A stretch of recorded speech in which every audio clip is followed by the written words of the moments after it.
Comment une déesse peut-elle naître de la tête de son père? C'est pourtant ce qui s'est passé avec Athéna, la déesse de la sagesse, des guerres stratégiques et des arts. Sa naissance est un événement singulier, révélateur du pouvoir divin et du chaos qui l'entoure. Tout commence avec Zeus, le roi des dieux. Craignant que son premier enfant, une fille, ne soit plus puissant que lui, il décide de faire quelque chose d'inédit. Selon la prophétie, sa première fille serait plus sage et plus forte. Pour éviter cela, Zeus avale Métis, la déesse de la sagesse, alors qu'elle est enceinte. Cependant, la ruse de Zeus n'est pas une fin en soi. Au fil des mois, une douleur intense se fait sentir dans sa tête. Les autres dieux, intrigués, assistent alors à une scène incroyable.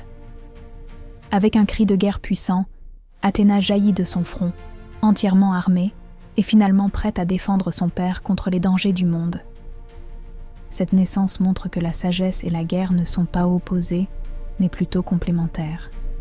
Athéna devient rapidement un symbole de stratégie, une déesse qui inspire des héros et guide des nations avec sa sagesse. Elle n'est pas qu'une déesse de la guerre, mais aussi une protectrice des arts et de l'intellect. Son histoire témoigne de l'union parfaite entre la force et l'intellect, un équilibre nécessaire pour naviguer dans la complexité de l'existence. Athéna, fille de Zeus, devient la lumière éclairant les ténèbres du conflit, une déesse emblématique de l'harmonie entre la force et la raison.